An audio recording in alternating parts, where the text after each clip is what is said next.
अस्सलामुअलैकुम बिस्मिल्लाहिर्रहमानिर्रहीम। Welcome to my channel पढ़ो लर्न टुगेदर। उम्मीद है कि आप तमाम लोग खैरियत से होंगे। इस वीडियो के अंदर हम लोग पढ़ेंगे एक्सरसाइज 2.6 का पार्ट 2। इससे पहले हमने 2.6 का पार्ट 1 पढ़ा था, जिसके अंदर हमने क्वेश्चन नंबर 1 पढ़ा था, जिसके अंदर हमने होमोजीनियस के बारे में पढ़ा था कि आप किस तरह से होमोजीनियस निकाल सकते हो, उसकी ट्रिवल और नॉन ट्रिवल सोल्यूशन को फाइंड आउट कर सकते हो, उससे भी जाके चेकआउट कर सकते हो। तो ये वाला टॉपिक जो है हमारा, वो हमें डिटरमाइन करना है consistency of non homogeneous system of linear equation. अब नॉन होमोजीनियस आ गया है, इसके बारे में आपको डिटेल से बताता हूँ। उससे पहले आपको ये बताता हूँ कि अगर आपको मेरी लाइव क्लासेस लेनी है तो लाइव क्लासेस के अंदर आपके पास मेरा व्हाट्सअप नंबर शो हुआ होगा। आपने क्या करना होगा, आपने व्हाट्सअप में मुझे मैसेज करना होगा अपना नाम, अपना क्लास और अपने जो आपने मैथमेटिक्स की लाइव क्लासेस लेनी है तो आपने लिखना है कि इंटरेस्टेड लाइव क्लासेस, ऐसे लिख दिया, लाइव क्लासेस बस लिख देना। तो मैं क्या कर सकूंगा, मैं आपसे कांटेक्ट करूंगा और आपको बताऊंगा कि आप किस तरह से लाइव क्लासेस मेरी ले सकते हो। ठीक है, तो चलो आ जाओ। क्या लिखा है, डिटरमाइन करना है हमें consistency of non homogeneous of linear equation. तो याद रखना, नॉन होमोजीनियस के बारे में लास्ट लेक्चर में बताया था कि इसमें क्या होता है, इसमें क्या होता है, कंडीशन होता है ए एक्स किसके बराबर होता है, बी के बराबर होता है। ये बी की वैल्यू भी कुछ हो सकती है, ए की वैल्यू और एक्स की वैल्यू भी हमारे पास कुछ ना कुछ होती है। याद रखना, नॉन होमोजीनियस में कभी भी जीरो नहीं होता आखिरी में, मतलब तमाम किसी एक में हो सकता है लेकिन तमाम एलिमेंट में जीरो नहीं हो सकता, क्योंकि होमोजीनियस में क्या होता है, होमोजीनियस में तमाम एलिमेंट में जीरो होता है आखिरी में, लेकिन इसमें क्या होता है, इसमें नंबर्स होते हैं। तो ये इसका मतलब ही होता है कि ये क्या है, नॉन होमोजीनियस है, एक जैसे टर्म्स नहीं है। अब क्या करना है, अब हमें इसको देखना है कि ये होता किस तरह से, इसका आप कंसिस्टेंसी मालूम कैसे कर सकते हो। तो याद रखना, हमारे पास क्या होता है, हमारे पास यहाँ पे ए किसके बराबर होता है, तमाम नंबर्स के। तो यहाँ पे क्या आ जाएगा, 1 2 5, ये बुक के अकॉर्डिंग कर रहा हूँ। ठीक है, फिर मेरे पास माइनस का 2 है, फिर मेरे पास 3 है और मेरे पास क्या है, माइनस का 4 है, और यहीं पर मेरे पास क्या आ जाएगा, दोबारा से माइनस का 2, फिर 1 क्योंकि z के आगे 1 छुपा हुआ है, और ये क्या आ जाएगा, माइनस का 3 आ जाएगा। याद रखना, ए इसके बराबर होता है, x होता है नंबर्स ऑफ वेरिएबल्स के। नंबर्स ऑफ वेरिएबल्स कितना है मेरे पास, x y और z। तो क्या लिख दूंगा, x y z without sign के, सब पॉजिटिव में लिखना होता है ऐसे। ठीक है, और उसके बाद मेरे पास जो b की वैल्यू होगी वो हम इक्वल टू के बाद लिखते हैं, और b की वैल्यू क्या है मेरे पास, -1 1 और 1। तो क्या लिखूंगा, -1 1 और 1। ठीक है, तो ये वाली वैल्यू क्या है मेरे पास, a है, ये वाली वैल्यू मेरे पास कैपिटल X, और ये वाली वैल्यू मेरे पास क्या है, B है। इस चीज़ को याद रखना। अब एक चीज़ याद रखना, कंसिस्टेंसी मालूम करने के लिए हमें आर्गुमेंट मैट्रिक्स बनाना पड़ता है। क्या बनाना पड़ता है, आर्गुमेंट मैट्रिक्स बनाना पड़ता है। आर्गुमेंट मैट्रिक्स में क्या करते हैं कि हमें A मैट्रिक्स और B मैट्रिक्स को एक साथ लिख करके हम लोग इसका रैंक निकालते हैं रॉ ऑपरेशन परफॉर्म करने के बाद। तो मतलब कहने का मकसद क्या है कि आप आर्गुमेंट मैट्रिक्स कैसे निकाल सकते हो, तमाम एक की टर्म्स लिख दो, 1 2 5, यहाँ पे क्या है, -2 3 -4, यहाँ पे क्या है, -2 1 और -3, और एक लाइन खींच दो और जो b की वैल्यू है उसको लिख दो। क्या लिखा है, -1 1 और 1। तो इसको कहते हैं हम लोग आर्गुमेंट मैट्रिक्स। क्या कहते हैं, इसको आर्गुमेंट मैट्रिक्स कहते हैं। और इस मैट्रिक्स में क्या करते हैं हम लोग, इसका रैंक निकालते हैं। क्या निकालते हैं, इस पूरे मैट्रिक्स का रैंक निकालते हैं। क्या निकालते हैं, रैंक। अब डिपेंड करता है कि आपके पास इसकी कंसिस्टेंसी मालूम कैसे होगा। तो आपको याद रखना, ये मेरे पास ये एक पूरा मैट्रिक्स है। ठीक है, ये पूरा मैट्रिक्स है, और एक मैट्रिक्स मेरे पास क्या, ये वाला मैट्रिक्स है। ठीक है, जो ए वाला मैट्रिक्स था, इस पूरे मैट्रिक्स को मैं सी का नाम दे दूंगा और इस वाले मैट्रिक्स का नाम क्या दूंगा, मैं ए दूंगा। तो याद रखना, अगर मैं निकालूंगा तो सॉल्व करूंगा, भी क्वेश्चन सॉल्व करके भी दिखाऊंगा। इन तमाम को जब मैं सॉल्व करूंगा तो मेरे पास क्या हो जाएगा, इस पूरे का जो रैंक निकलेगा उसको बोलेंगे हम लोग रैंक, क्या बोलेंगे, रैंक सी बोलेंगे। ठीक है, और जो सिर्फ अंदर वाले का रैंक देखेंगे तो उसको क्या बोलेंगे हम लोग, रैंक ए बोलेंगे। ठीक है, ये ए के बराबर था तो इसको रैंक ए बोलेंगे, और इस पूरे को हम लोग नाम दे देंगे सी। ठीक है, क्या बोल देंगे, रैंक सी बोल देंगे। ठीक है, रैंक सी और रैंक ए। तो याद रखना, अगर रैंक ए हमारे पास सेम आ जाए रैंक किसके, सी के, तो इसका मतलब क्या है, इसका मतलब है ये वाला जो मेरा मैट्रिक्स है वो क्या है, कंसिस्टेंसी है। क्या है, ये वाला मैट्रिक्स मेरा कंसिस्टेंट है। और ये क्या हो जाएगा, कंसिस्टेंसी मत लिखो, बस कंसिस्टेंट लिख दो। कि मतलब क्या हो जाएगा इसका मतलब हो जाएगा ये दोनों मैट्रिक्स के रैंक जो है वो सेम है। अभी हम लोग सॉल्व करके भी देखेंगे। और अगर हमारे पास रैंक जो ए है उसकी वैल्यू सेम ना आए रैंक सी से, तो इसका मतलब क्या हो जाएगा, इसका मतलब ये हो जाएगा कि ये वाला मैट्रिक्स इनकंसिस्टेंस है, ये कंसिस्टेंस नहीं रखता, ठीक है। इसकी वैल्यू क्या होगी, सॉल्व नहीं हो सकती, ठीक है। और इसकी वैल्यू आ सकती है और इसकी वैल्यू सॉल्व नहीं होगी, इसको बोलते हैं इनकंसिस्टेंट। तो मेरे पास ये पूरा सिनेरियो था कंसिस्टेंट और नॉन कंसिस्टेंसी मालूम करने के लिए होमोजीनियस सिस्टम के लिए। तो चलें आए इसका पहला सवाल सॉल्व करते हैं। तो चले आज हम लोग क्वेश्चन नंबर 2 को सॉल्व करते हैं और देखते हैं किस तरह से करते हैं। मैंने आपको समझा दिया था ये किस तरह से आप किसी भी मैट्रिक्स की कंसिस्टेंसी आप निकाल सकते हो, ठीक है। तो सबसे पहले हमें क्या करना होगा, हमें सपोज करना होगा, हमें लेट करना होगा, जिस तरह से हम लोग हमेशा करते आ रहे हैं। हमें मालूम है एज वी नो डैट कि अगर नॉन होमोजीनियस होता है तो इक्वल टू के बाद क्या होता है, ये तमाम टर्म जीरो नहीं होता है, नॉन जीरो होता है, ठीक है। तो मेरे पास क्या होगा, ये ए एक्स बराबर किसके होते हैं, बी के होता है, ठीक है। अगर ये b 1 के बराबर है तो मेरे पास क्या हो जाएगा, ये नॉन होमोजीनियस है। अगर यही b 0 के बराबर होता है तो मेरे पास क्या होता है, होमोजीनियस होता है। यहाँ पे तमाम नॉन होमोजीनियस हैं, ठीक है। तो हमें क्या करना होगा, इसे एज अ मैनेज करके लिखना होगा। लिख लेता हूँ, मैं आपको करके दिखा दूँगा किस तरह से लिखेंगे। ये मेरे पास जो a होगा वो किसके बराबर होगा, जो a मेरे पास बराबर होगा किसके, ऊपर से देख करके मेरे पास 1 हो गया, यहाँ पे क्या लिखा हुआ है 2 लिखा हुआ है और यहाँ क्या लिखा हुआ है 5 लिखा हुआ है। कोफिशिएंट को लिखते हैं सिर्फ, ठीक है। फिर -2, यहाँ पे 3, यहाँ पे -4, यहाँ पे -2, यहाँ पे 1 हो जाएगा क्योंकि 1 छुपा हुआ है पॉजिटिव का, और ये क्या हो जाएगा -3, ठीक है। तो ये मैंने आपको a की वैल्यू बता दी। उसी तरह से मेरे पास जो x की वैल्यू है वो क्या होता है, variable numbers of unknown variable. तो मेरे पास क्या x y और z है, तो मैंने x y और z लिख दिया। और मेरे पास जो b की वैल्यू है यहाँ पे, वो b की वैल्यू क्या आ रही है, b की वैल्यू आ रही है मेरे पास -1, और एक वैल्यू आ रही है मेरे पास 1, और एक दूसरी वैल्यू आ रही है 1, ठीक है। जो टर्म लिखी हुई थी वही टर्म को मैंने क्या कर दिया, लिख दिया a b और x की वैल्यू को।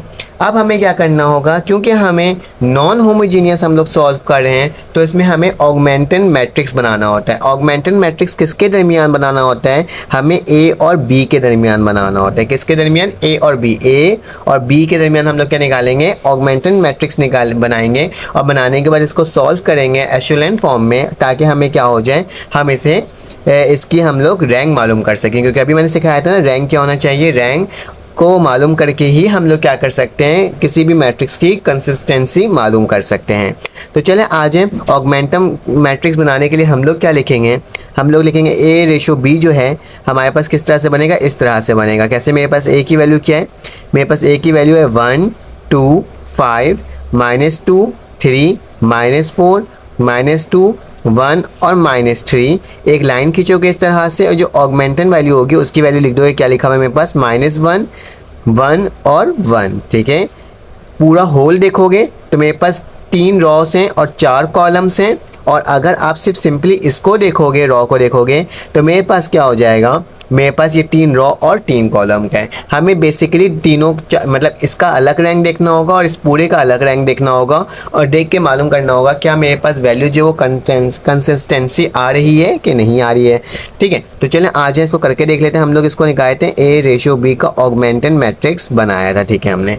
आ जाओ, तो अब क्या करना होगा, अब इसे हमें एशेलन फॉर्म में इसको सॉल्व करना होगा, रॉ ऑपरेशन परफॉर्म करते हुए। तो सबसे पहले मुझे 1 के नीचे क्या चाहिए, 0 चाहिए। 1 के नीचे 0 चाहिए, तो मैं क्या करूँगा, मैं यहाँ लिखूँगा R2 लिखूँगा, जो कि मैं रॉ ऑपरेशन परफॉर्म करूँगा किसका, R2 ही में माइनस करवा दूंगा 2R1 से। 2R1 करूँगा तो R1 की वैल्यू 1 है, यहाँ 1 आ जाएगी, और मेरे पास क्या हो जाएगा, ये 2 और 2 माइनस हो जाएगा तो 1 आ जाएगा। देख लो किस तरह से, 2 है, R2 है तो क्या लिखूंगा, 2 लिखूंगा, माइनस का निशान है माइनस लिखूंगा, फिर 2 लिखा है 2 लिखूंगा, फिर R1 की वैल्यू क्या है, मेरे पास 1 है तो मैं 1 लिख दूंगा, ठीक है। तो 1 लिखने के बाद इक्वल टू का निशान डालूंगा तो मेरे पास क्या आ रहा है, 0 आ रहा है। तो 1 के नीचे क्या आ जाएगा, 0 आ जाएगा, नीचे वाली टर्म वैसी उतर जाएगी। ये -2 -1 वैसी रहेगा, ये 4 -3 और 1 वैसी रहेगा। असल में जो चेंजेस होगी वो कहाँ होगी, सिर्फ रॉ 2 में होगी, क्योंकि हम लोग रॉ 2 का ऑपरेशन परफॉर्म कर रहे हैं। चलो आ जाओ, फिर R2 लिखा हुआ है तो क्या लिखा हुआ है, यहाँ पे 3 लिखा हुआ है, फिर कौन सा निशान है, माइनस का निशान है, फिर 2 है, और फिर लिखा हुआ है R1। R1 की वैल्यू क्या है, माइनस का 2 है, तो मेरे पास क्या आ रहा है, 7 आ रहा है पॉजिटिव का। तो क्या लिख दूंगा, 7 लिख दूंगा पॉजिटिव का। उसी तरह से मेरे पास फिर से R2 देखना, तो R2 की वैल्यू इस दफ़ा क्या है, मेरे पास यहाँ पे 1 है, और फिर 2 लिखा हुआ है और फिर मेरे पास R1 की वैल्यू क्या है -2 है, तो वही चीज़ आ गया है। इसको देख लेते हैं क्या आ रहा है, मेरे पास 5 आ रहा है, पॉजिटिव का 5 आ रहा है। उसी तरह से यहाँ पे भी अप्लाई करना होगा, तो R1 की वैल्यू मेरे पास बनी है, ये -2 है, और यहाँ पे मेरे पास क्या है, मेरे पास यहाँ पे -1 है, ठीक है। तो क्या लिख दूंगा, डिलीट करूंगा इसको और -1 लिख दूंगा, ठीक है, -1। तो मेरे पास आंसर क्या आ रहा है, 3 आ रहा है पॉजिटिव का। आपके सामने कैलकुलेट करके भी दिखा रहा हूँ ताकि आप कहीं कंफ्यूज ना हो जाए, ठीक है। अब मैंने इसको 0 बना दिया, तो अब नीचे वाले को भी मुझे 0 बनाना होगा अकॉर्डिंग टू एशेलन फॉर्म। तो मेरे पास क्या हो जाएगा, इसको 0 बनाने के लिए क्या लिखूंगा, मैं लिखूंगा R3 लिखूंगा, फिर दोबारा R3 लिखूंगा, माइनस लिखूंगा 5 R1 कर दूंगा। अगर इसको 5 से मल्टीप्लाई कर दूँ तो 5 - 5 0 हो जाएगा। तो चलो आज लिख के देख लेते हैं किस तरह से होगा ये। मेरे पास 1 0 0 हो जाएगा, ये नीचे वाले सिर्फ R3 को चेंज करना होगा मुझे, -2 -2 -1 तो वैसे ही रहेगा, ये 7 5 और 3 वैसे ही रहेगा, नीचे वाली टर्म चेंज करनी होगी। तो मेरे पास क्या लिखा हुआ है, R3 लिखा हुआ है, R3 की वैल्यू क्या है 4 है, तो मैं 4 लिखूंगा, ठीक है। R3 की वैल्यू 4 थी तो मैंने क्या लिख दिया, 4 लिख दिया। 4 लिखने के बाद माइनस का निशान है, माइनस लगाया, फिर 5 लिखा, 5 लिख दिया, और उसके बाद R1 की वैल्यू लिखना है, ठीक है। तो मेरे पास क्या -2 है, तो -2 लिखा और =2 दबाया, तो मेरे पास क्या आ गया, 14 आ गया। क्या आ गया, 14 आ गया। लेकिन एक बार मैं मैच कर लेता हूँ, मैंने कहीं शायद गलती की है। मेरे पास क्या है, ये 7 5 और 3 है, मेरे पास R3 की वैल्यू क्या है 4 है, मैंने 4 लिख दिया, ठीक है। 4 लिखने के बाद फिर मैंने माइनस का निशान डाला, फिर 5 लिखा, एरो बनाया, R1 की वैल्यू क्या है, मेरे पास -2 है, तो मेरे पास क्या आ जाएगा 14 ही आ रहा है, ठीक है। तो मेरे पास क्या जाएगा इसका आंसर 14। अब हमें नीचे वाली टर्म को करना है, तो नीचे वाली टर्म कैसे होगा, नीचे वाली टर्म मेरे पास होगा 4 होगा, मैं 4 लिख दूंगा, ठीक है। 4 लिखने के बाद R3 के बाद क्या लिखा है, माइनस लिखा हुआ है, माइनस लिख दूंगा, लेकिन ये माइनस का 4 है, ठीक है, ये याद रखना, बार बार गलती हो जाती है। माइनस का 4 हो गया, फिर मैंने ये लिखा -5 लिख दिया, और 5 लिखने के बाद क्या लिख दूंगा, R जो है मेरे पास किसके बराबर है, -2 के बराबर है, तो -2 लिख दूंगा, तो मेरे पास क्या आ जाएगा 6 आ जाएगा यहाँ पे, तो यहाँ मैं 6 लिख दूंगा। उसी तरह से मेरे पास R3 इस दफ़ा क्या है, मेरे पास R3 इस दफ़ा -3 है, तो मैंने -3 लिखा, ठीक है, -3 लिखा, और फिर 5 लिखना है, फिर R1 लिखना है, और R मेरे पास -2 ही है, तो मेरे पास क्या आ जा रहा है, इसमें 7 आ जा रहा है, ठीक है। और उसी तरह से इसको करके देख लेते हैं। मेरे पास क्या लिखा हुआ है, 1 लिखा हुआ है, मैंने 1 लिख दिया, ठीक है। यहाँ पे मेरे पास 1 था, मैंने 1 लिख दिया, और फिर उसके बाद पॉजिटिव का 1 था, इस चीज़ को याद रखना, तो पॉजिटिव का 1 लिख दिया, -5 लिखा, और R1 की वैल्यू क्या है, मेरे पास फिर से -1 है, तो क्या कर दूंगा, -1 लिख दूंगा, तो मेरे पास क्या आ जाएगा 6 ही आ जाएगी इसकी वैल्यू। तो यहाँ पे भी क्या आ गया, 6 आ गया, ठीक है। तो यहाँ तक तो हमने सॉल्व कर दिया। अब मुझे ये 7 को क्या बनाना है, मुझे 1 बनाना है। फिलहाल रैंक निकालने के लिए हमें 1 बनाने की ज़रूरत होती भी नहीं है, ठीक है। हम क्या करेंगे, सिंपल नीचे वाली टर्म को, 7 से नीचे वाली टर्म को क्या कर देंगे, 0 बना देंगे, ठीक है। चाहो तो 1 बना सकते हो, कोई फ़र्क नहीं पड़ेगा, लेकिन हम क्या करेंगे, नीचे वाली टर्म को मुझे 0 बना देता हूँ डायरेक्ट, तो वो भी कर सकता हूँ, या चलो इसको 1 बना ही देते हैं। एक काम करते हैं, 1 बना देते हैं ताकि आसानी हो जाए आपके लिए। तो क्या लिखूँगा मैं, R2 लिखूँगा, R2 को मैं क्या कर दूँगा, डिवाइड कर दूँगा, किससे, R2 को डिवाइड कर दूंगा मैं 7 से कर दूंगा। अगर R2 को डिवाइड करूंगा 7 से, ये ऑटोमेटिकली क्या हो जाएगा, 1 हो जाएगा। चलें आ जाए करके दिखा देता हूँ मैं आपको। मैं क्या लिखूंगा यहाँ पे, 1 0 0, ठीक है, यही टर्म तो मेरे पास वैसे ही लिखाएगी। उसके बाद क्या लिखा जाएगा, यहाँ पे लिखा जाएगा -2 1 -2 1, क्योंकि मैंने 7 से डिवाइड कर दिया। फिर मेरे पास क्या आ जाएगा, -2 और 5 आ जाएगा, -2 5/7 हो जाएगा, क्योंकि 7 से डिवाइड कर रहा हूँ, और -1 3 के नीचे 7 आ जाएगा, तो -1 3 के नीचे क्या आ गया, 7 आ गया, क्योंकि यहाँ पे 7 है, ठीक है।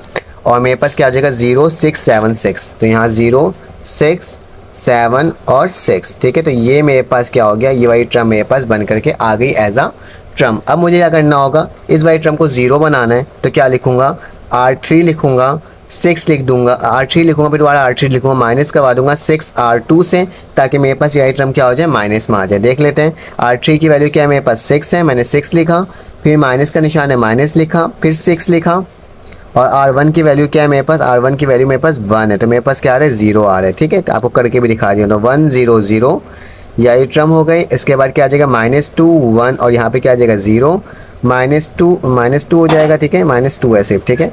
फिर 5/7 -1 और 3/7, ठीक है। इसको तो वैसे ही लिखना है, नीचे वाली टर्म चेंज होगी।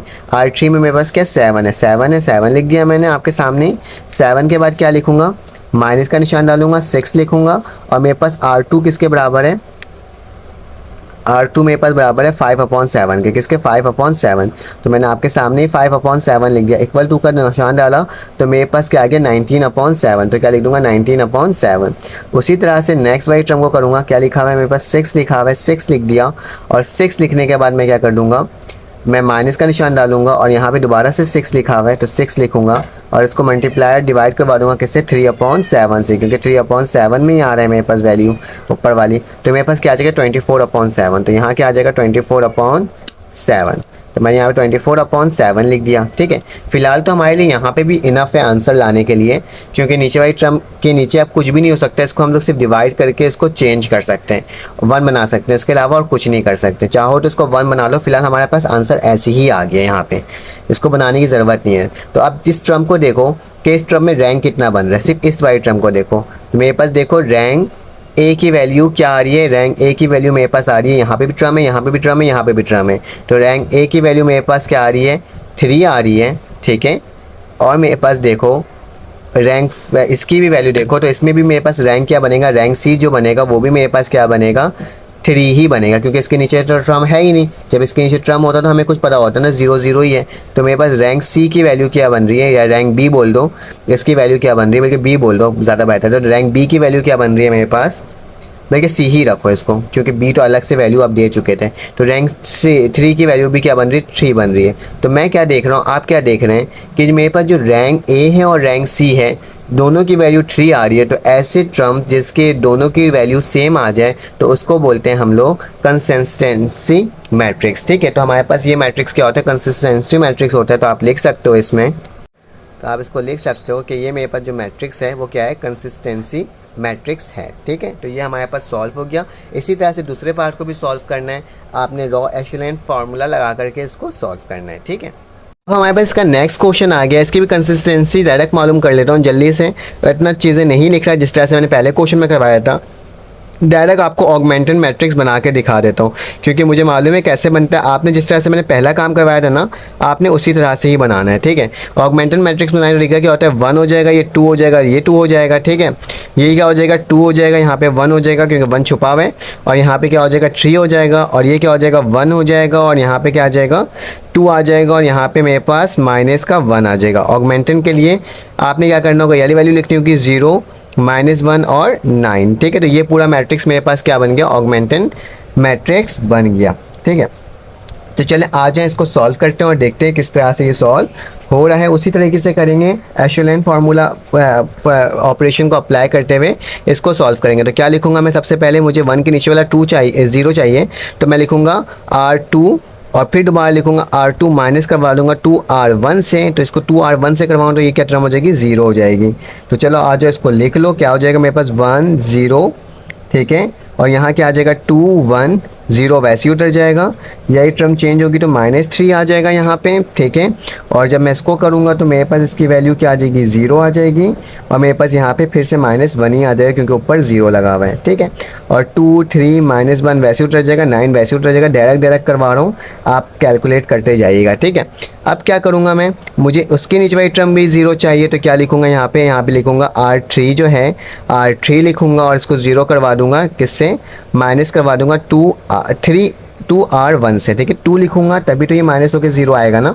मैं 2R1 लिख दूँगा तो मेरे पास क्या आ जाएगा, ये वाली टर्म 1 0 0, यहाँ 2 -3 1 और 0 वैसे ही उतरेगा, ये 0 और -1 वैसे ही उतरेगा। देख लेते हैं R3 की वैल्यू क्या है, R3 की वैल्यू यहाँ पे 3 है, 3 लिख दिया, फिर माइनस लिखा हुआ है माइनस लिख दिया, फिर 2 लिखा हुआ है 2 लिख दिया, और R1 की वैल्यू क्या है मेरे पास 2 है। तो देख लो क्या वैल्यू आ रही है, -1 आ रहा है, तो क्या लिख दूंगा -1 लिख दूंगा। उसी तरह से यहाँ पे -3 आएगी, और यहाँ पे क्या हो जाएगा, यहाँ पे मेरे पास 9 ही रहेगा, क्योंकि ऊपर वाली वैल्यू क्या है 0 है। जब 0 होते तो कोई चेंजेस नहीं होती उसमें। ठीक है, अब क्या करना है मुझे, इस वाली टर्म से नीचे वाली टर्म को क्या बनाना है 0 बनाना है। इसको चाहो तो बना लो 1, लेकिन अदरवाइज चलो बना लेता हूँ। लिख देना R2 को मैं क्या कर रहा हूँ, डिवाइड करवा रहा हूँ। R2 को डिवाइड करवा रहा हूँ मैं किससे, -3 से करवा रहा हूँ, ताकि ये क्या हो जाए 1 बन जाए बीच वाली टर्म। तो आ जाओ देख लेते हैं, 1 0 0 2 1 -1, ये 1 हो जाएगा, ये 0 ही रहेगा, और ये क्या हो जाएगा -3 रह जाएगा, ये 0, ये क्या हो जाएगा मेरे पास 1/3 हो जाएगा और ये 9 हो जाएगा, क्योंकि डिवाइड सबसे करवाया था तो यही टर्म से भी होगा तो 1/3 आ जाएगा। अब क्या करना है मुझे, फिलहाल तो मेरे को तो आंसर समझ में आ रहा है क्या आने वाला है। मैं क्या करूँगा 1 को, अब इसको 0 बनाना है तो इसको 0 बनाने तो क्या करूँगा R3 लिखूँगा, R3 का ऑपरेशन परफॉर्म करवाऊँगा, प्लस करवा दूँगा R2 से, क्योंकि 1 है और माइनस में दोनों प्लस होगा तो क्या हो जाएगा 0 हो जाएगा।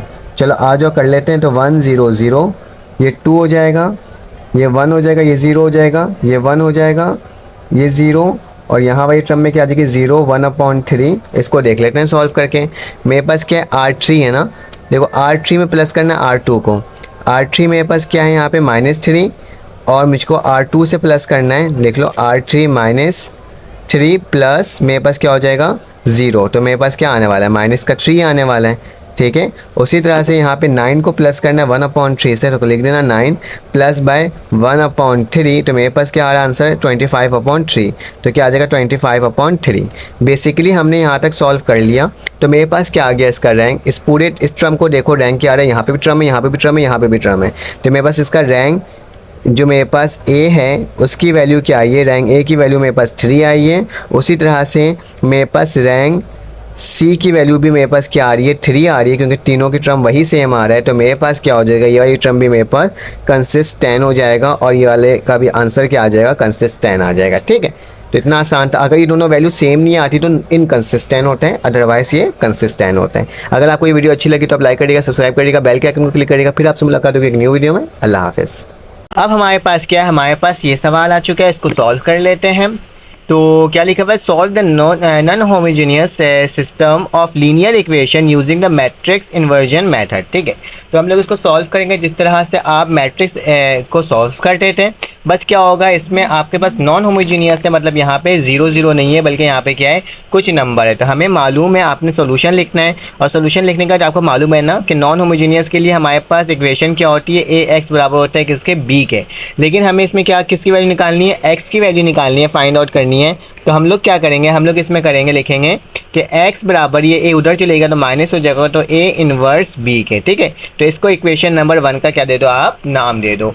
इसके बाद क्या करना होगा, इसके बाद बहुत आसान तरीका, आपने क्या करना होगा, आपने जस्ट इसको सॉल्व करने के लिए सबसे पहले a इनवर्स निकालना होगा और b निकालना होगा, और x की वैल्यू ऐसे फाइंड आउट हो जाएगी। तो सबसे पहले आपको मालूम होना चाहिए कि a की वैल्यू क्या है, तभी तो a इनवर्स निकलेगा ना। तो a की वैल्यू मेरे पास क्या है, ये देख लेते हैं। a की वैल्यू है मेरे पास, यहाँ क्या है 1 है, मैं 1 लिख दूंगा। यहाँ क्या लिखा हुआ है 2 है तो 2 लिख दूंगा। यहाँ फिर 1 है तो 1 लिख दूंगा। यहाँ पे 2 है पॉजिटिव का 2 लिखूंगा। यहाँ नेगेटिव है 1 का, ये कोई अल्फ़ाबेट के आगे कुछ नहीं लिखा हुआ तो मतलब 1 है, ठीक है। और यहाँ पे क्या आ जाएगा 1 आ जाएगा, यहाँ पे उसी तरह से 1 आ जाएगा, 1 आ जाएगा, और यहाँ पे क्या आ जाएगा -1 आ जाएगा, ठीक है। तो ये पूरी टर्म मेरे पास क्या हो गई, आपके पास आ गई 1 2 1 2 -1, यहाँ पे माइनस का निशान होगा, ये भूलना मत। फिर ये 1, फिर 1 1, फिर -1, ठीक है। तो ये हो गया मेरे पास। उसके साथ साथ मैं x की वैल्यू देख लेता हूँ। x की वैल्यू अननोन ऑफ वेरिएबल कितने, x y z है, तो क्या लिख दूंगा x y और z लिखा जाएगा। उसके बाद मेरे पास क्या है b की वैल्यू। b की वैल्यू बेटा हमारे पास इक्वल टू के बाद वाली टर्म होती है ना, वो कौन सी वैल्यू होती है, b की होती है। तो 8 3 और 0 क्या हो गया मेरे पास, b की वैल्यूज़ आ गई, ठीक है। यहाँ तक तो कोई मसले की बात नहीं होगी। अब चलते हैं आगे, चलते हैं और देखते हैं कि आगे किस तरह से सॉल्व होगा। हमारे पास क्या है, यहाँ पे मैं थोड़ा सा सेट कर लेता हूँ ताकि आपको सही से नज़र आए, ठीक है।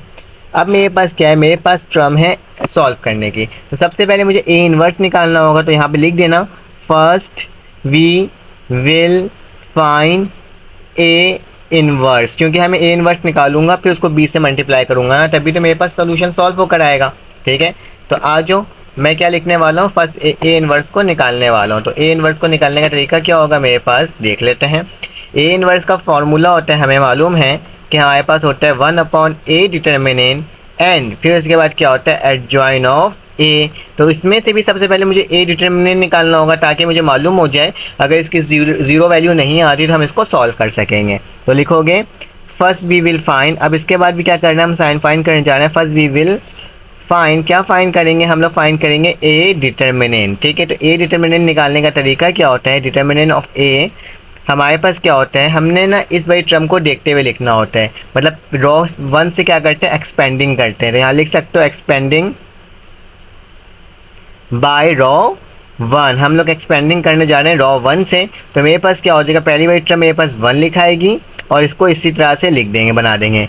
फिर दूसरी वाली टर्म नेगेटिव में होती है तो नेगेटिव 2 लिखेंगे और फिर क्या करेंगे, इस तरह से इसे बना देंगे। और इसी तरह से दूसरी टर्म क्या होती है, 1 है, प्लस में 1 लिखोगे और क्या बना दोगे, इस तरह से बना दोगे। अब सिंपल, आपने 1 लिखा तो ये वाली टर्म 1 वाली टर्म की first raw and first column छुपा दोगे, तो क्या बचा मेरे पास बचा -1 +1 1 और -1, ठीक है, 1 1 -1, ये छुप गया, ये छुप गया, ठीक है, इन दोनों को छुपा देना है। तो इन दोनों छुपाएंगे तो मेरे पास जो बचेगा वो लिखूंगा।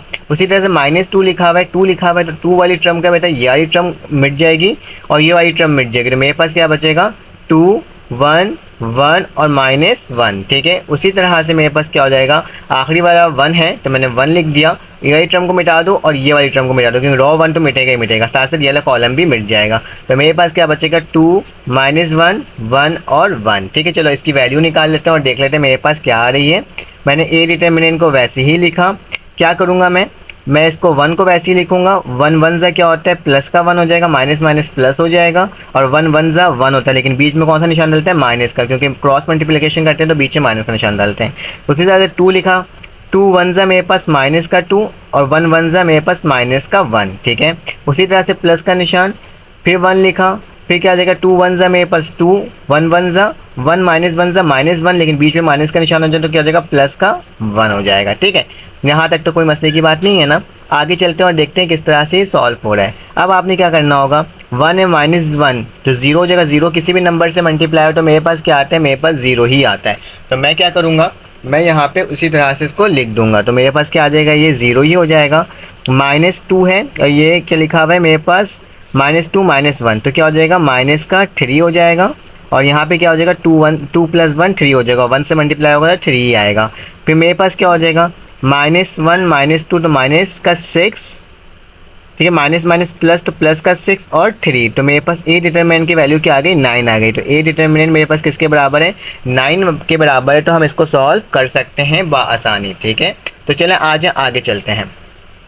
अब हमें क्या निकालना होगा, ए इनवर्स की वैल्यू निकालना होगा, डिटर्मिनेंट हमने निकाल दिया, एडजॉइन ऑफ ए निकालना है। तो एडजॉइन ऑफ ए निकालने का तरीका क्या होता है, बहुत आसान तरीका, हम क्या लिखेंगे, एडजॉइन ऑफ ए लिखेंगे, क्या लिखेंगे, एडजॉइन ऑफ ए लिखेंगे। और लिखने के बाद हम लोग क्या करेंगे, हम लोग बताएंगे इसकी लोकेशन फाइंड आउट करेंगे कि जो मेरे पास यही टर्म है वो A11 है, फर्स्ट रॉ फर्स्ट कॉलम, फिर ये A2 है, A12 है और ये A13, उसी तरह से ये A21, ये A22, ये A23 और इसी तरह से ये A31, ये A32 और ये A33। तो मेरे पास ये एलिमेंट्स कुछ बन करके आपके सामने भी शो हो गए। मुझे क्या करना है, मुझे एक एक करके इसकी वैल्यू को फाइंड आउट करना है। तो फाइंड आउट करने के लिए मुझे क्या होना चाहिए, मुझे ए वाली वैल्यू को मालूम होना चाहिए कि मेरे पास ए वाली वैल्यू क्या है। ऊपर पीछे देख के लिख लेते हैं हम लोग, मेरे पास क्या है 1 2 1, तो क्या लिखूँगा 1 2 और 1 लिख दूँगा। और उसके बाद क्या लिखूँगा मैं 2 - 1 1, क्योंकि यहाँ पे मेरे पास पीछे बार बार खोल के देखना पड़ेगा, तभी मैं क्या कर रहा हूँ, मैं यहाँ पे लिख दे रहा हूँ 2 - 1 और 1 और नीचे क्या है 1 1 और माइनस का 1, ठीक है। ये पूरी टर्म है पीछे वाले मैट्रिक्स का, क्योंकि मुझे बार बार खोल के देखना रखता, तो मैंने क्या करा, मैंने ऊपर लिख दिया अपनी आसानी के लिए, ठीक है, और आपको भी मसले की मसाइल ना पेश आए। तो मुझे सबसे पहले 1 1 निकालना है, A11। तो A11 की वैल्यू निकालने का तरीका क्या होता है, हमें सबसे पहले -1 लिखना होता है, ठीक है, हर दफ़ा हमें -1 लिखना होगा। और ये 1 1 होता है ना, इसको ऊपर प्लस करवाते हैं, 1 + 1, जो भी नंबर यहाँ पे लिखा होगा अलग अलग, उसको क्या करेंगे, प्लस करवाएंगे। और प्लस करवाने के बाद एक स्मॉल ब्रैकेट खोलेंगे। A11 का मतलब क्या है कि पहला रो और पहला कॉलम को क्या कर दो, हाइड कर दो, पहला रो और पहला कॉलम को हाइड कर दो, जो यहाँ पे टर्म बचेगी उसको लिख दो। तो मतलब पहला रो पहला कॉलम हाइड हुआ, तो यहाँ क्या बचा मेरे पास बचा -1 1, यहाँ पे 1 और यहाँ पे क्या हो गया, -1 हो गया। सिंपली इसको सॉल्व कर लो, क्या हो जाएगा, A11 की वैल्यू ये -1 का स्क्वायर हो जाएगा, तो क्या आएगा, प्लस का 1 आ जाएगा, क्योंकि स्क्वायर की वैल्यू जब भी नेगेटिव होती है वो चेंज होकर पॉजिटिव हो जाती है। और यहाँ क्या आ जाएगा मेरे पास -1 1 ज़ा मेरे पास प्लस का 1 हो जाएगा, ये 1 1 ज़ा -1, ठीक है। तो मेरे पास क्या हो गया, A11 की वैल्यू आ गई 1 और ये 0 से मल्टीप्लाई, तो A11 की वैल्यू मेरे पास क्या आ गई, 0 आ गई, ठीक है। तो मेरे पास एक वैल्यू A11 की निकल गई। उसी तरह से मुझे A12 की निकालनी है, तो क्या लिखूँगा, A12 लिखूँगा, -1 दोबारा लिखूँगा, इस दफ़ा क्या लिखूँगा 1 + 2 लिखूँगा, ठीक है। और यहाँ पे क्या करूँगा, मैं 1 और 2 को वो कर दूँगा, क्या बोलते हैं, हाइड कर दूँगा। मतलब मेरा फर्स्ट कॉलम फर्स्ट रो और सेकंड कॉलम हाइट हो जाएगा, ठीक है।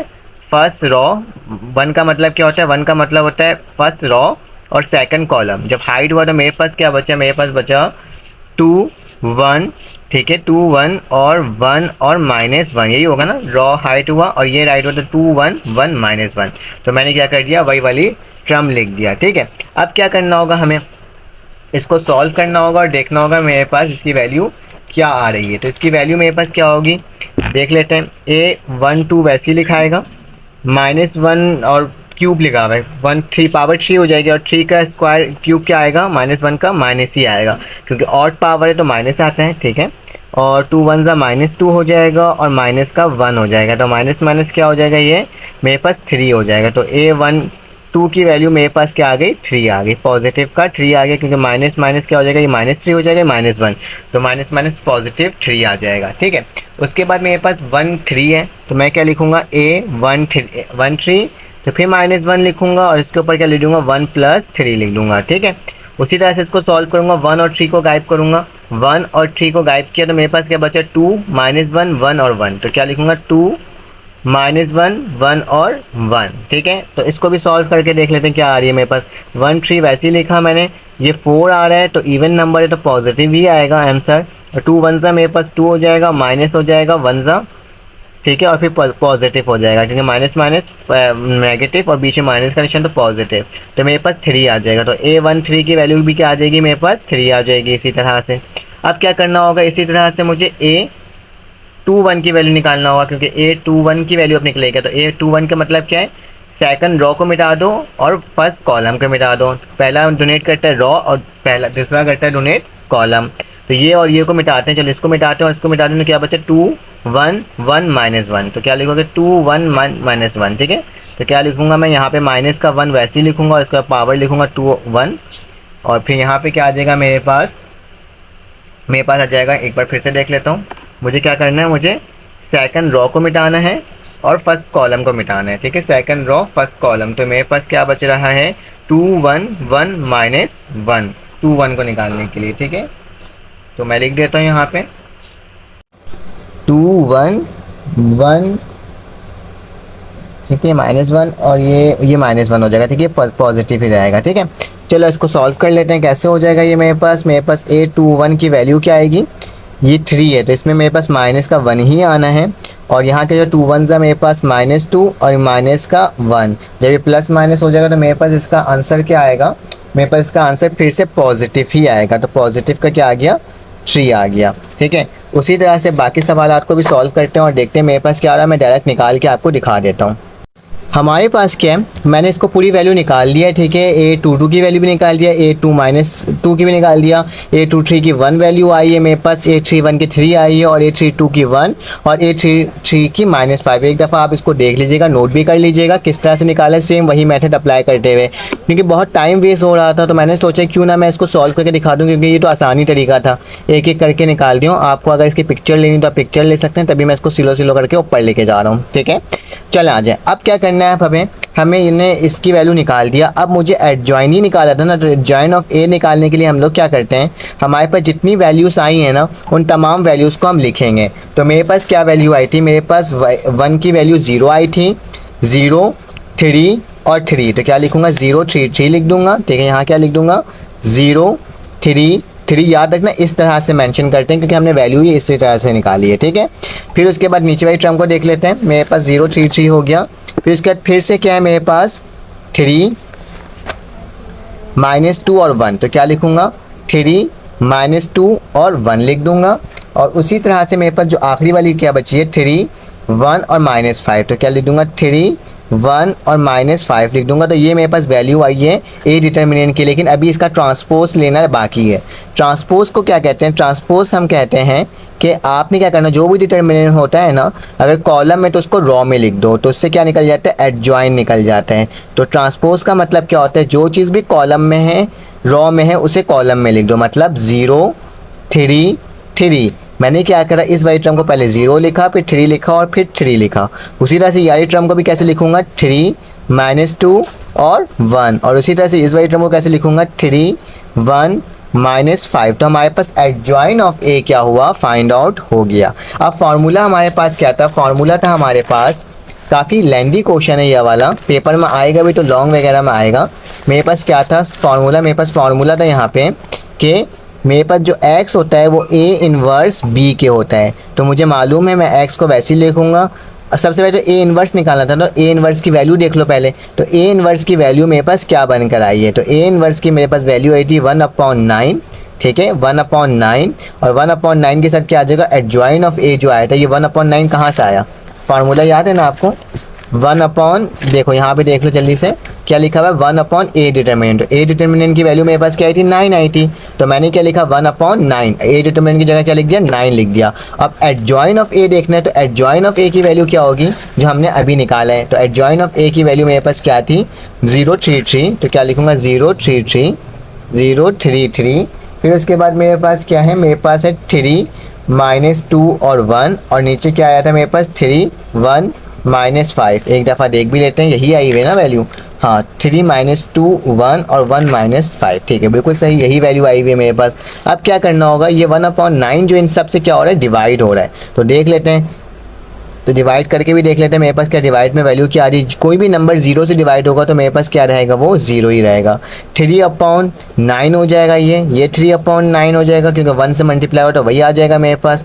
ये भी 3/9 आ जाएगा, -2/9 आ जाएगा, 1/9 आ जाएगा, यहाँ पे क्या आ जाएगा 3/9 आ जाएगा, यहाँ पे 1/9, और यहाँ पे -5/9 आ जाएगा, ठीक है। यहाँ तक तो कोई मसले की बात ही नहीं है। 3 1 3, 3 3 9, 3 1 3, 3 3 9, 3 1 3, 3 3 9, यहाँ पे 3 1 3 और 3 3 9, और बाकी तमाम टर्म वैसी उतर जाएगी। तो a इन्वर्स मैं वैसे ही लिखूंगा, और मेरे पास a इन्वर्स की वैल्यू क्या आ गई, मेरे पास इसकी वैल्यू काफ़ी लंबी चौड़ी से आई है। क्या आई है मेरे पास, 1/3, यहाँ पे क्या है मेरे पास 1/3, यहाँ पे क्या है मेरे पास फिर से 1/3, यहाँ पे मेरे पास क्या है -2/9, यहाँ पे क्या है मेरे पास 1/9, और नीचे क्या आ रहा है मेरे पास 1/3, और ये क्या आ जाएगा 1/9 और -5/9। तो ये पूरी वैल्यू मेरे पास a इन्वर्स की आई है। अब मुझे क्या करना है, मुझे ये दोनों वैल्यूज़ को किस में पुट करना है, इक्वेशन नंबर 1 में पुट करना है, ठीक है, जो मैंने सबसे शुरू में बनाया था।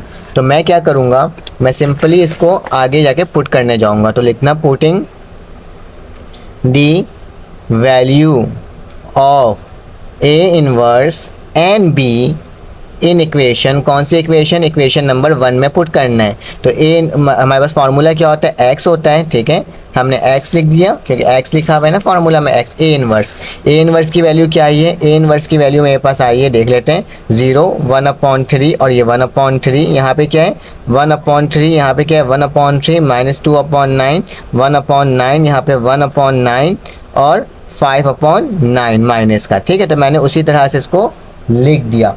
अब क्या करना है, मुझे यहाँ वाली वैल्यू लिखनी है, मतलब b की वैल्यू लिखनी है, क्योंकि b क्या हो रहा है, मल्टीप्लाई हो रहा है। तो b की वैल्यू भी साथ साथ लिख लेते हैं, जो हमने बिल्कुल सवाल में लिखा था शुरू में। b की वैल्यू देख लो कौन सी वैल्यू थी मेरे पास b की, 8 3 और 0।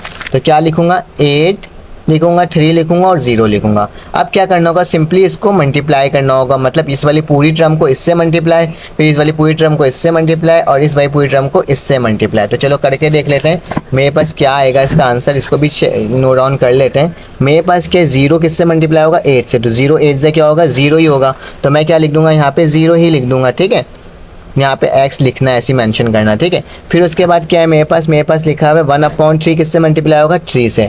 तो क्या लिखूंगा, प्लस का निशान डालूंगा, 1/3 लिखूंगा, और मल्टीप्लाई किससे करवा दूंगा, 3 से करवा दूंगा। और लास्ट में क्या है मेरे पास 1/3 जो है वो किससे मल्टीप्लाई हो रहा है, 0 से। तो 0 से कोई भी नंबर मल्टीप्लाई तो क्या आएगा, 0 ही आएगा। फिर उसके बाद क्या है मेरे पास नीचे वाली टर्म है, इस वाली टर्म को मुझे किससे मल्टीप्लाई करना है, इससे करना है, ठीक है। तो 1/3 किससे मल्टीप्लाई होगा, मेरे पास 8 से होगा। उसी तरह से मेरे पास -2/3 किससे मल्टीप्लाई होगा, 3 से। तो -2/9 लिखूंगा, -2/9 मल्टीप्लाई किससे हो रहा है, 3 से, और आखिरी वाली टर्म 0 ही होगा, क्योंकि मेरे पास आखिरी वाली टर्म में क्या लिखा हुआ है, 0 से मल्टीप्लाई होगा तो 0 ही आएगा। उसी तरह से मेरे पास 1/3 किससे मल्टीप्लाई होगा, इस दफ़ा 8 से होगा। तो क्या लिखूंगा, 1/3 मल्टीप्लाई बाय 8। फिर उसके बाद मेरे पास प्लस का निशान डालूंगा, 1/9 मल्टीप्लाई होगा 3 से, तो लिखूंगा प्लस 1/9 मल्टीप्लाई बाई 3, और आखिरी वाली टर्म क्या होगी, मेरे पास 0 ही होगी, ठीक है। बस हमारा सवाल सॉल्व हो गया है तकरीबन। x को वैसे ही लिखूंगा, 3 से 3 कटा, तो मेरे पास यहाँ पे क्या बचा, सिर्फ और सिर्फ 1 बच गया। ये 0 0 प्लस करो तो वही हो जाएगा। यहाँ पे क्या बच रहा है मेरे पास 8/3, यहाँ पे माइनस 9 1 ज़ा 9, 9 सॉरी 3 1 ज़ा 3 और 3 3 ज़ा 9, तो मेरे पास क्या आ जाएगा यहाँ पे 2/3 आ जाएगा, ठीक है। और नीचे वाली टर्म में देख लेते हैं मेरे पास क्या आ रहा है, मेरे पास 9 3 ज़ा और ये 3 1 ज़ा 3, तो मेरे पास यहाँ पे क्या बच रहा है 8/3 प्लस 1/9, ठीक है। तो ये वाली टर्म मेरे पास बच रही थी। अब क्या करूँगा, सिंपली मैं क्या कर दूँगा, ये 1 वैसे ही लिख लेंगे, 8 और 8 माइनस 2/3 हो जाएगा, और यहाँ पे 8 प्लस 1 अपॉन यहाँ पे भी 3 रहेगा, ठीक है, 3 हो जाएगा। चलो इसको सॉल्व कर लेते हैं मज़ीद।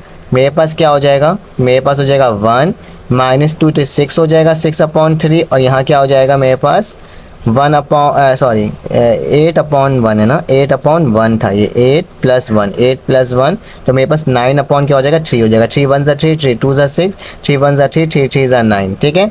तो मेरे पास x की वैल्यू क्या आ गई, मेरे पास x की वैल्यू आ गई 1 2 और 3। हमें मालूम है x किसके बराबर होता है, x बराबर होता है x y z के, क्योंकि हमने पीछे ही डोनेट किया था, और इसकी वैल्यू क्या आ गई मेरे पास 1 2 3। तो इसका मतलब कहने का मकसद क्या है, मेरे पास x की वैल्यू क्या है 1, उसी तरह से मेरे पास y की वैल्यू क्या है 2, और मेरे पास इसी तरह से z की वैल्यू क्या है 3। तो ये मेरे पास सॉल्व हो गया। अगर आपको ये वीडियो अच्छी लगी तो आप लाइक कर दो, सब्सक्राइब कर दो, बेल के आइकन को क्लिक कर दो, क्योंकि मैंने इसका एक ही पार्ट आपको करवा रहा हूँ, दूसरा पार्ट आपने कमेंट करके बताना है कि x y z की वैल्यू क्या आ रही है, क्योंकि वो काफ़ी लेंथी क्वेश्चन है, तो इसी में टाइम हमारा ज़ाया हो जा रहा है, ठीक है।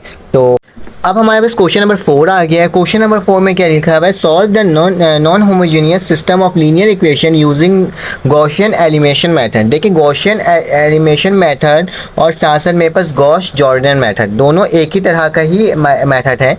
बस इसमें क्या होता है, एक में आपको आइडेंटिटी बनानी होती है और एक में आपको सिर्फ सिंपल सॉल्व करना होता है। जैसे आपने एशुलेन मेथड सॉल्व किया था ना, एशुलेन मेथड और रिड्यूस एशुलेन मेथड, उसी तरह से ये सेम टू सेम है। इसमें हम लोग क्या करते हैं, हम लोग इसमें एशुलेन मेथड को अप्लाई करते हैं, जिसका नाम गॉसियन एलिमिनेशन मेथड होता है, ठीक है।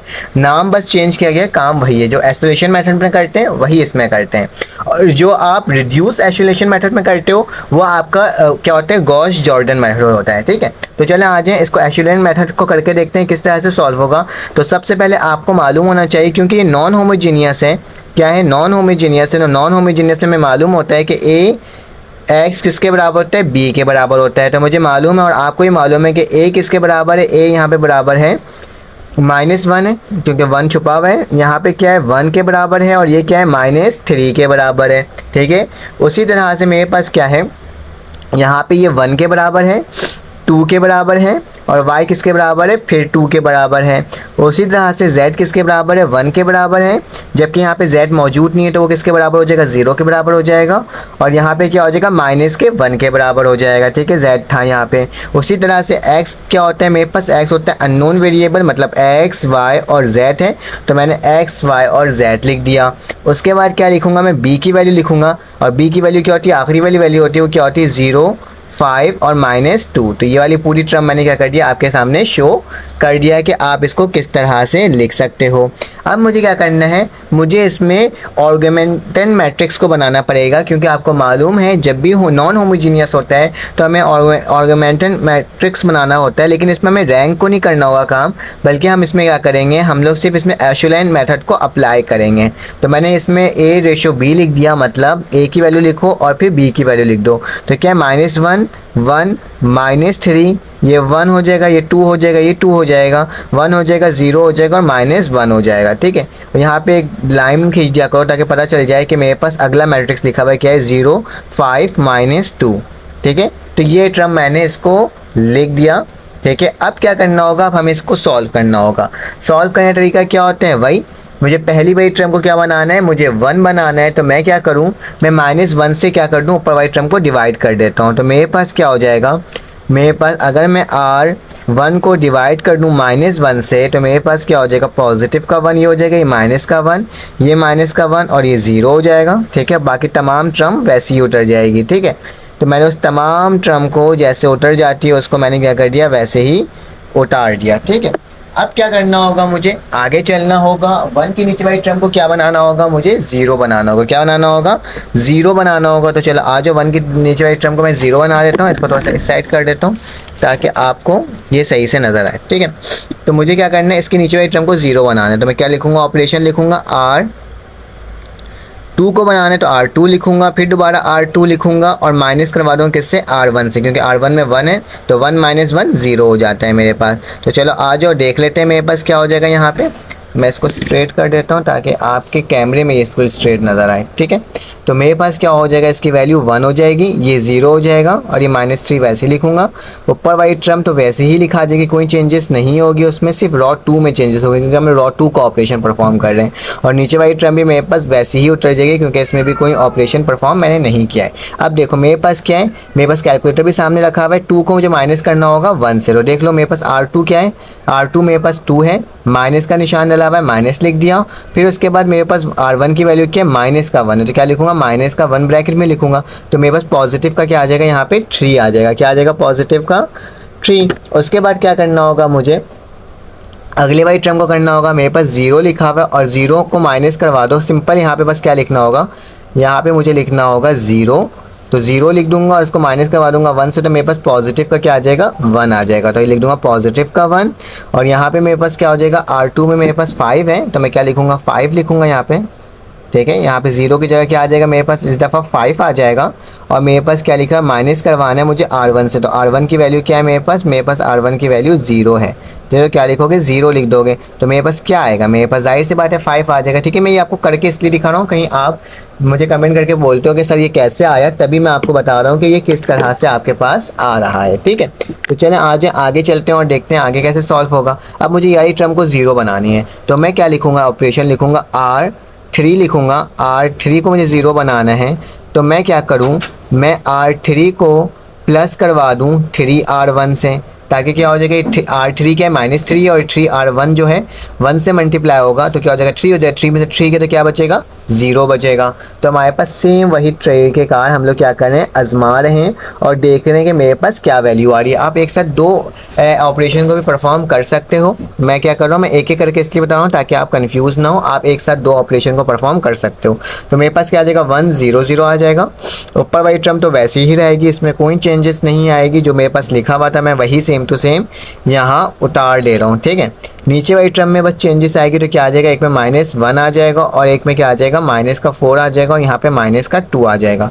मैं आपको करके भी दिखा देता हूँ। देखो यहाँ पे मेरे पास क्या है, मेरे पास यहाँ पे R3 की वैल्यू क्या है, मेरे पास 2 है, तो मैं क्या लिखूँगा, मैं यहाँ पे 2 लिख दूंगा, ठीक है।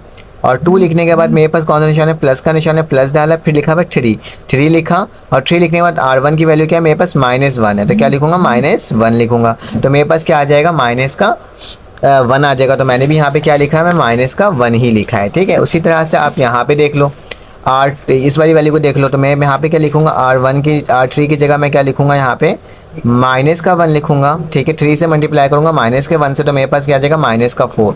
तो मैंने उसी तरह से यहाँ पे क्या लिखा है, मैं -4 लिखा हुआ है। और आखिरी में क्या लिखा हुआ है, मेरे पास -2 है, तो मैं -2 लिखूंगा यहाँ पे, ठीक है। -2 लिखा और ये किससे मल्टीप्लाई हो रहा है, 0 से मल्टीप्लाई हो रहा है, तो मेरे पास 0 लिख दूंगा, तो मेरे पास -2 ही आएगा, चेंजेस नहीं होगी। तो क्या हो गया, -2 ही आ गया।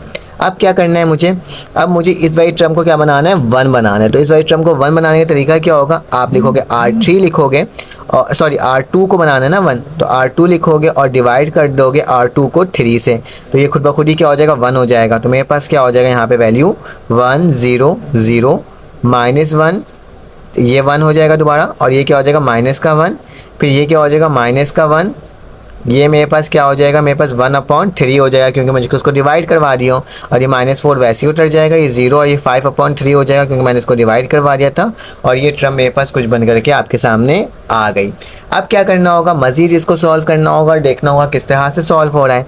तो मेरे पास 1 के नीचे वाली टर्म को 0 बनाना है, क्योंकि गॉसियन एलिमिनेशन में क्या करते हैं हम लोग, नीचे वाली टर्म को 0 बनाते हैं, ऊपर वाली टर्म को आपको बनाने की ज़रूरत नहीं है, ठीक है। अगर ऊपर वाली टर्म को हम बनाते हैं तो उसको क्या कहते हैं, गॉस जॉर्डन मेथड कहते हैं, आइडेंटिटी मैट्रिक्स बना देते हैं। लेकिन हमें क्या बनाना है, हमें सिर्फ और सिर्फ गॉसियन एलिमिनेशन मेथड को अप्लाई करना है, तो हम लोग नीचे वाली टर्म को क्या बनाएंगे, 0 बनाएंगे। तो चलो आ जाओ, ऑपरेशन लिखो, R3 को मुझे 0 बनाना है, तो R3 लिखूंगा, प्लस करवा दूंगा R2 से। जब ये इससे प्लस होगा 1 से 1 तो 0 ही हो जाएगा, जाहिर सी बात ऑटोमेटिकली। तो मेरे पास 1 0 0 हो गया। ये -1, ये 1, नीचे वाला क्या हो गया 0, -1 1/3 वैसे ही उतरेगा, 0 5/3 वैसे ही उतरेगा। नीचे वाली टर्म को देख लेते हैं, यहाँ पे मेरे पास क्या -4 है, ठीक है, ये क्या है -4। तो क्या लिखूंगा, R3 में -4 लिखूंगा, फिर प्लस करवाऊंगा R2 से। तो R2 की वैल्यू क्या है मेरे पास, R2 की वैल्यू है 1/3, तो क्या लिख दूंगा 1/3, ठीक है। तो मेरे पास आंसर क्या आ रहा है -11/1, तो क्या लिख दूंगा -11/3, जो लिखा हुआ है वैल्यू वही लिख दिया। उसी तरह से इस वाली वैल्यू को भी कर दो। क्या लिखा हुआ है मेरे पास -2 लिखा हुआ है, तो क्या लिखूंगा मैं -2 लिख दूंगा और इसको प्लस करवा दूंगा किसके 5/3 के, किससे 5/3 से। तो मेरे पास क्या हो जाएगा, मेरे पास इसकी वैल्यू क्या आ जाएगी 5/3 की -1/3, तो क्या लिख दिया -1/3। यहाँ तक तो कोई मसले की बात नहीं है ना। अब मुझे क्या करना है, मुझे इस वाली टर्म को भी क्या बनाना है 1 बनाना है, ताकि मैं इसका आंसर निकाल सकूं। तो मैं क्या करूँगा, इस वाली टर्म को 1 बनाने के लिए मैं एक ऑपरेशन लिखूँगा, R3 लिखूँगा और R3 को जो है वो मल्टीप्लाई करवा दूंगा मैं -3/11 से। तो क्या हो जाएगा, 3 से 3 कटेगा, 11 से 11 कटेगा, तो मेरे पास क्या आ जाएगा 1 आ जाएगा ऑटोमेटिकली। तो चलो आज जो लिख लेता हूँ इसको, 1 हो गया, ये 0 0 -1 1 और ये क्या हो जाएगा 0 -1 1/3, ठीक है 1/3 और नीचे वाला क्या आ जाएगा मेरे पास 1 आ जाएगा पॉजिटिव का, और यहाँ से ये क्लोज हुआ है तो 0 हो जाएगा, ये 5/3 हो जाएगा। और ये वाली टर्म को देख लेते हैं हम लोग क्या करेंगे, हम लोग R3 लिखेंगे, R3 की वैल्यू क्या -1/3 है और इसको मल्टीप्लाई करवाना है मुझे, -1/3 को ही मल्टीप्लाई करवाना है किससे -3/1 से। तो -3 क्या आ जाएगा मेरे पास -3/11, तो क्या लिख दूंगा 11 लिख दूंगा, देखूंगा मेरे पास क्या आ जाएगा, मेरे पास आंसर आ जाएगा 1/11 आ जाएगा इसका आंसर, ठीक है। तो ये मेरे पास कुछ गॉस जॉर्डन मेथड का एक इक्वेशन बनकर आया है, ठीक है, गॉसियन एलिमिनेशन का आया है, ठीक है। अब ये वाली टर्म मेरे पास क्या होगी, x होगी, तो x लिख दूंगा, ये मेरे पास -y हो जाएगा और ये मेरे पास क्या हो जाएगा -z हो जाएगा, जो किसके बराबर हो जाएगा 0 के बराबर हो जाएगा, ठीक है। उसी तरह से मेरे पास यहाँ पे क्या हो जाएगा, x 0 हो गया है तो मेरे पास सिर्फ y बचे, तो y बचेगा प्लस 1/3 बचेगा और मेरे पास ये किसके बराबर हो जाएगा z भी लिखा आएगा, क्योंकि ये आखिरी वाली टर्म क्या होती है z होती है, और ये क्या हो जाएगा 5/3 के बराबर हो जाएगा। और आखिरी में मेरे पास क्या बचा है, z बचा है, जो कि किसके बराबर है 1/11 के बराबर है, ठीक है। तो z की वैल्यू 1/11 है। अब मैं क्या करूँगा, एक एक करके ना सबकी वैल्यू को निकालना पड़ेगा मुझे, ठीक है। तो इस एक एक करके मुझे वैल्यू को निकालने के लिए मुझे क्या करना पड़ेगा, मुझे z की तो वैल्यू मालूम पड़ गई है, मेरे पास क्या हो गई है z बराबर है किसके 11 के, क्योंकि ये z वाली थी, ये x y 0 हो गया, ये y z था, तो z किसके बराबर हो गया 11 के बराबर हो गया।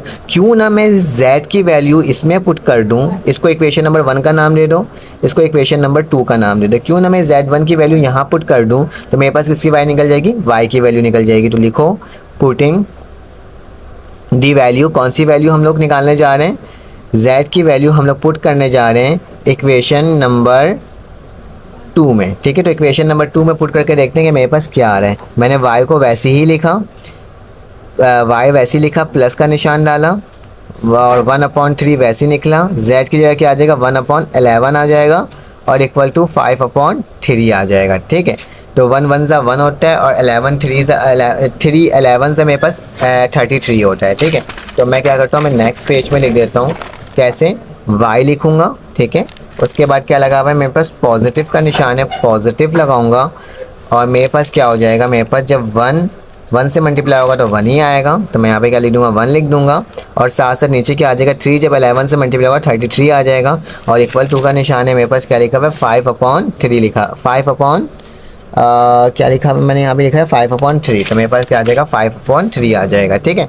तो यहाँ पे 5/3 आ गया। चलो इसको सॉल्व करते हैं। क्या लिखोगे, y लिखोगे, प्लस में ये पूरी टर्म इक्वल टू के बाद चली जाएगा, तो क्या हो जाएगा मेरे पास -1/33। तो चलो आज जो इसका एलसीएम लेना, तो एलसीएम ले लो, डायरेक्ट कैलकुलेटर में लिख दो। कैसे लिखा है मेरे पास 5/3 लिखा हुआ है, माइनस का निशान है और 1/33 लिखा हुआ है। तो मेरे पास इसकी वैल्यू क्या आ रही है, मेरे पास इसकी वैल्यू आ रही है 18/11। तो क्या लिख दूंगा, y की वैल्यू क्या आ गई मेरे पास 18/11।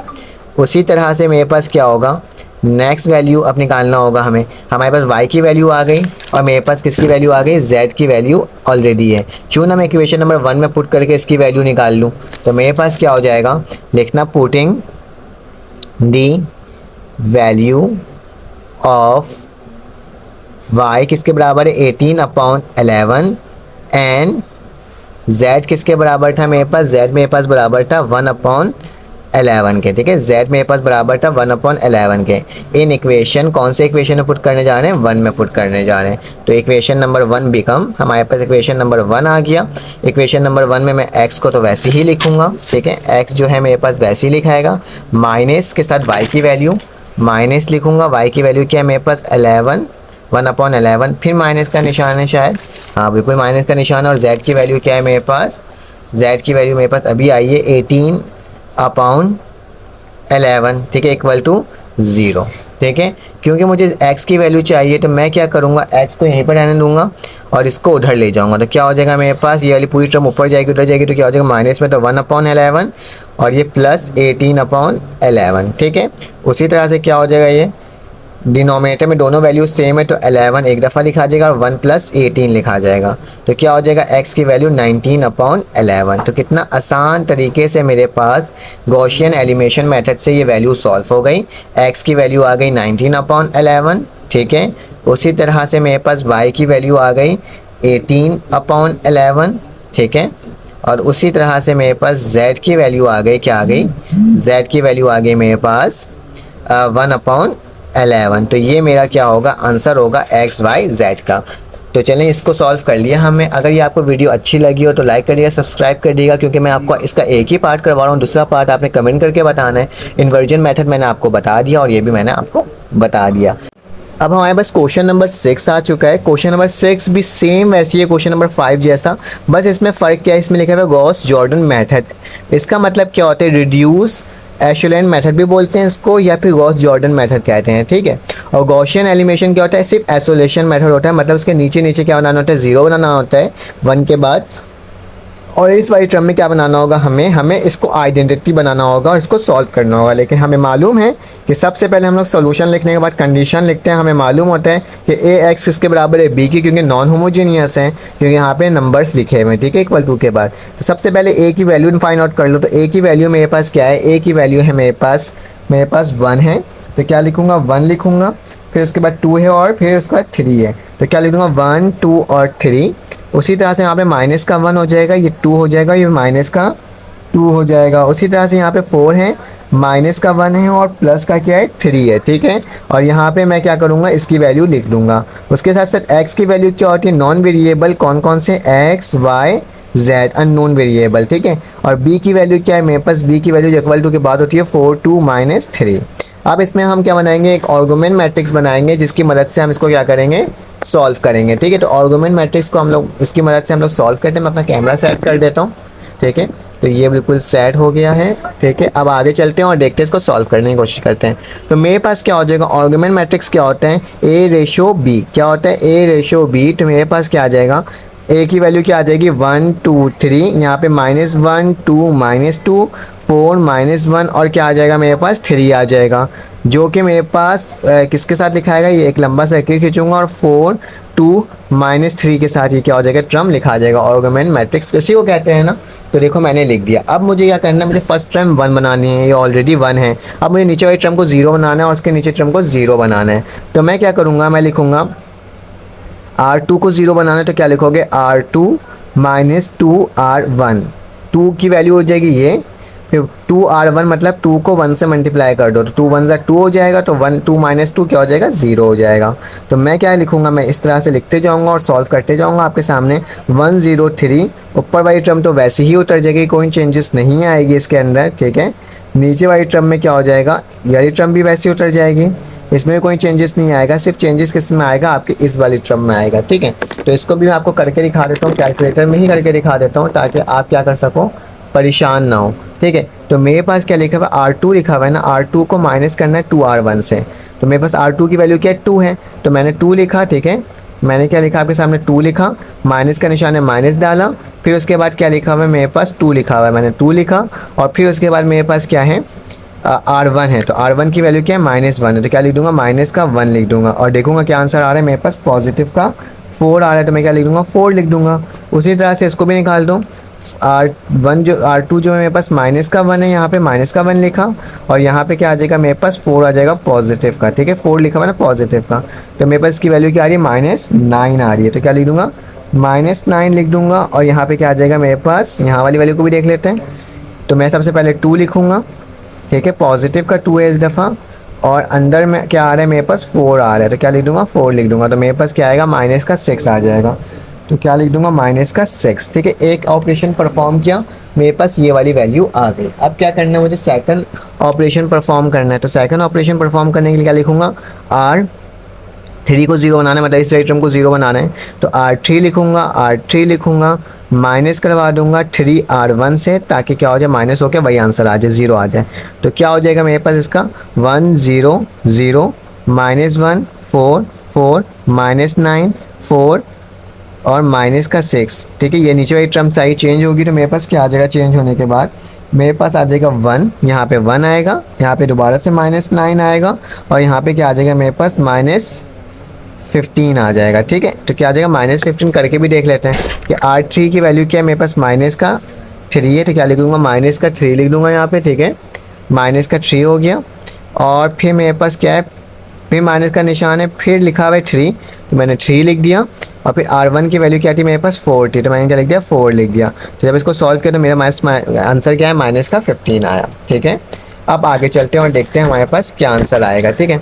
तो आगे मेरे पास चलते हैं नेक्स्ट पेज में। तो नेक्स्ट पेज में क्या है, मेरे पास नेक्स्ट ऑपरेशन को परफॉर्म करना होगा और देखना होगा किस तरह से ये सॉल्व हो रहा है। तो चलें आ जाएं, करते हैं इसको सॉल्व। तो मेरे पास क्या है, मुझे क्या करना है, मुझे यहाँ से देखना है और मुझे इस वाली टर्म को 1 बनाना है। तो इस वाली टर्म को 1 बनाने का तरीका क्या होगा, इसको मैं क्या कर दूंगा, 4 से डिवाइड कर दूंगा सारी टर्म को। जब मैं 4 से डिवाइड करूँगा और देखता हूँ मेरे पास क्या आता है, मैं लिखूँगा R2 जो है उसको डिवाइड करने जा रहा हूँ मैं 4 से। तो क्या हो जाएगा मेरे पास, ये 1 0 0 तो वैसे ही रहेगा। ऊपर वाली टर्म जो मेरे पास है वो क्या है, मेरे पास यहाँ पे लिखा है -1 और नीचे क्या आ जाएगा 1 आ जाएगा। -1 और यहाँ 1 और यहाँ पे 1 जैसे लिखा हुआ था वैसे ही मैंने लिख दिया, ठीक है। और यहाँ पे लिखा हुआ -9 को किससे डिवाइड करूँगा, 4 से करूँगा ना। ऊपर 4 है, नीचे -9 है और फिर नीचे -9 है। तो लिखूँगा 4 लिखूँगा, -9 डिवाइडेड बाय 4, और ये क्या हो जाएगा -9 ही होगा, ठीक है। उसके बाद मेरे पास इक्वल टू के बाद क्या लिखा हुआ है 4, ये -4 अपॉन -6 लिखा हुआ है, 4 से डिवाइड हो जाएगा, ये -15 हो जाएगा, ठीक है। तो मैं क्या लिखूँगा 4 लिखूँगा, -6 डिवाइडेड बाय मेरे पास 4 हो जाएगा, और नीचे वाली टर्म में मेरे पास क्या हो जाएगा -15 हो जाएगा, ठीक है। इसको बस गौर से देखकर लिखा करो, कहीं गलती ना हो जाए, वरना पूरा हमारे पास सवाल क्या हो जाता है, गलत हो जाता है। अब मुझे ऊपर वाली टर्म को 0 बनाना है, तो ऊपर वाली टर्म को 0 बनाने का तरीका क्या होगा मेरे पास, बहुत आसान तरीका। 1 को प्लस करवा दूंगा मैं माइनस से, ठीक है, 1 को प्लस करवा दूंगा माइनस से, तो मेरे पास क्या हो जाएगा, तो ऑपरेशन मेरे पास क्या है, मेरे पास लिखा जाएगा ऑपरेशन R1 को बनाना ना, तो R1 लिखूंगा, दोबारा R1 लिखूंगा, प्लस करवा दूंगा R2 से, ताकि यही टर्म क्या हो जाए, यही टर्म 0 हो जाए। याद रखना पहले हमें ऊपर वाली टर्म को 0 बनाना होता है, फिर नीचे वाली टर्म को। तो 1 हो गया, 0 हो गया, 0 हो गया, फिर ये 0 हो गया, ये 1 हो जाएगा, और ये 1 वैसे ही उतर जाएगा, ये 4 -9 वैसे ही उतरेगा, और सॉरी ये 4 तो अलग होगा, चेंज होगा, -9/4 वैसे उतर जाएगा, -6/4 और -15 वैसे उतर जाएगा। चलेंगे इस 4 को चेंज करते हैं, गलती से यहाँ लिखा गया। R1 को क्या करना है, मुझे R2 से प्लस करवाना है, ठीक है। तो R1 मेरे पास क्या है 4 है, मैं 4 लिख दिया, प्लस का निशान डाला। R2 की वैल्यू क्या है मेरे पास -9/4 है, -9/4 आ जाएगा। तो मेरे पास इसकी वैल्यू क्या आ रही है 7/4, तो यहाँ क्या आ जाएगा 7/4 आ जाएगा, ठीक है।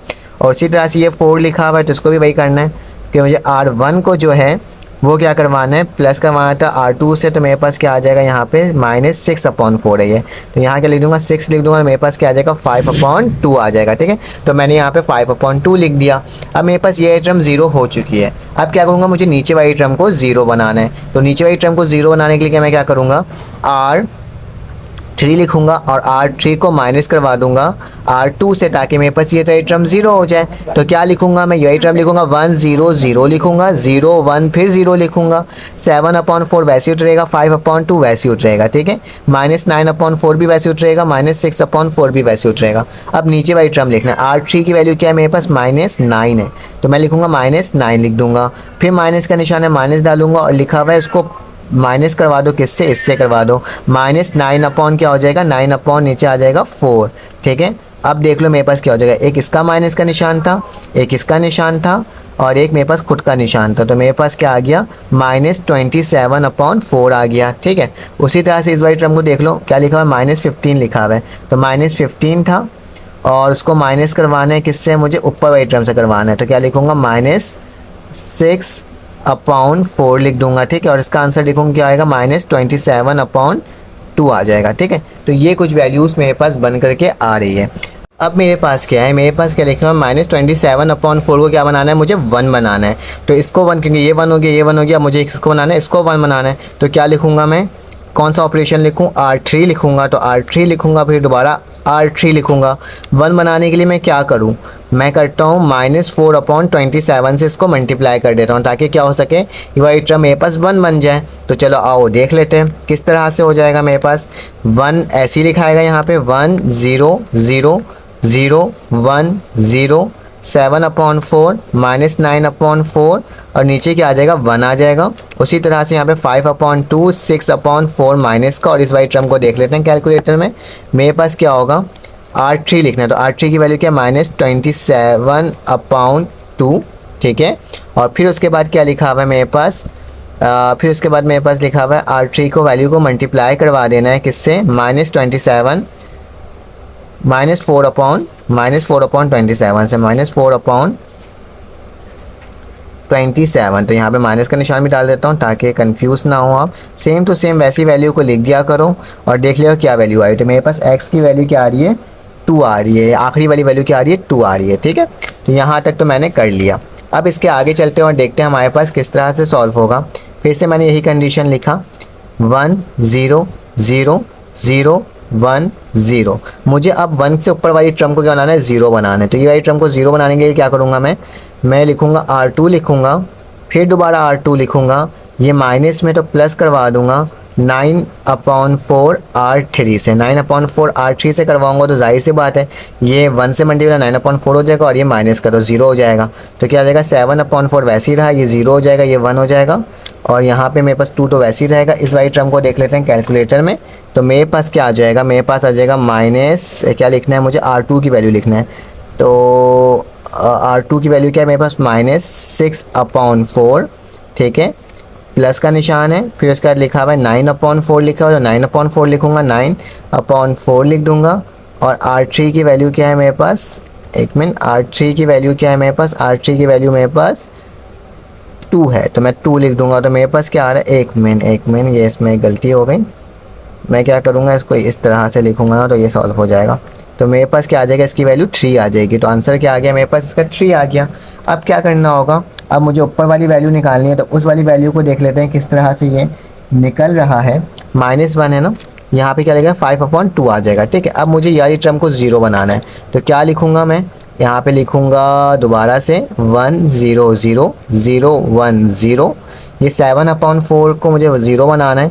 तो मैं क्या लिखूँगा, यहाँ पे कंडीशन लिखूँगा, R1 जो है उसको आप R1 को क्या करो, सब्ट्रैक्ट करवा दो 7/4 R3 से, क्योंकि R3 1 है तो माइनस होगा तो प्लस होगा तो 0 ऑटोमेटिकली हो जाएगा, ये 0 हो गया। तो यहाँ पे 2 और 3 तो वैसे ही लिखेंगे और यही टर्म को देख लेते हैं। R1 की वैल्यू क्या है, 5/2 है, 5/2 लिख दिया। उसके बाद माइनस का निशान है, माइनस डाला। ठीक है, माइनस का निशान था, माइनस डाला, फिर 7/4 है तो क्या लिखूँगा, 7/4। और R3 की वैल्यू क्या है मेरे पास, R3 की वैल्यू मेरे पास, ऊपर चलता हूँ, और R3 की वैल्यू मेरे पास है 2 है। तो क्या लिख दूंगा, 2 लिख दूंगा। तो मेरे पास इसका आंसर क्या आएगा, -1। तो यहाँ पे आ गया -1। तो हमारा पूरा सॉल्व हो गया गॉस जॉर्डन मेथड। किस तरह से, x की वैल्यू क्या आ जाएगी इसमें, -1।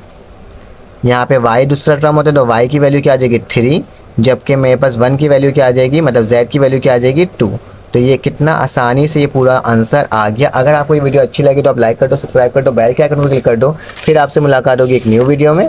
अल्लाह हाफ़िज़।